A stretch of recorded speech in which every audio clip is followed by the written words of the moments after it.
Here you can see a resident there on the roof trying to battle that fire with a common hose. We can tell you the fire department has arrived here in South LA. Alex? Yeah, that call first came in at 5:29, so just a few minutes ago. You can see this person trying to protect what may be his own property here. We don't know if he's the homeowner or how he's related to this situation, but trying to put water on it himself. What a dramatic picture that we are looking at. This is at 117 West 75th Street.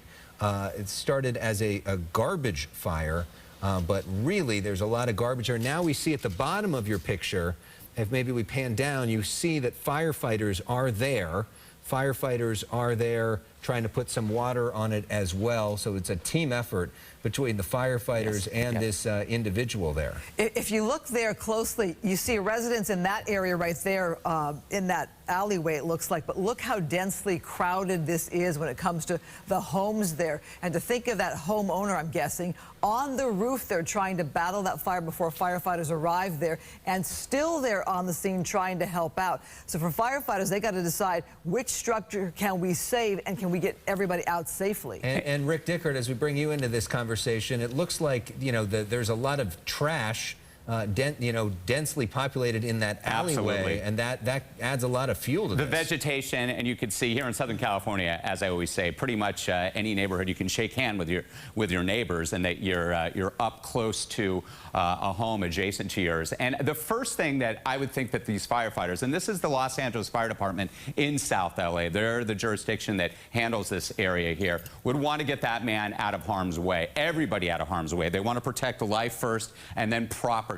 And what they're doing there, you can see it looks like that fire may have started in the shed in a back house there, unclear at this time, but just to make sure everybody is out of harm's way. And there sometimes are very small residents, additional adjacent residents behind the main house here, as we call different quarters there, so we want to make sure that everybody's clear from there. But firefighters, what they want to do is surround it, drown it, put that fire out, protect the other adjacent structures, the other vegetation, and it looks like they're doing a good job with that. We're seeing much more in the way of white smoke, at least on that one shed, which means that they are getting a handle on this at this time. You can see there is a little bit of a breeze. It was a warm day, above average in LA, as I said, 79 degrees, which is 5 degrees above the average high for the day. A little bit of a sea breeze blowing as well. Wind is always a factor.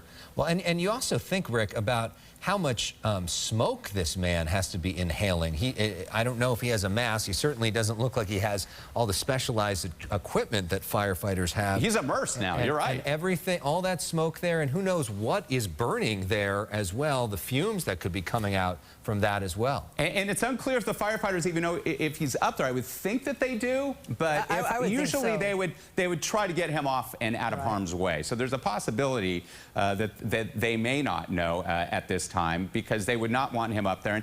And that's all of our instincts. Our first instinct is to protect our home, to get up there with a hose and try to put the fire out. And I'm sure he was doing that well before the firefighters arrived. Well, you look there too, where you see the flames right by that house there. It looks like firefighters are making progress there on that detached garage, able to put that fire out. He's getting off. Going down. There he goes. He's getting off there. You're right. They probably saw him and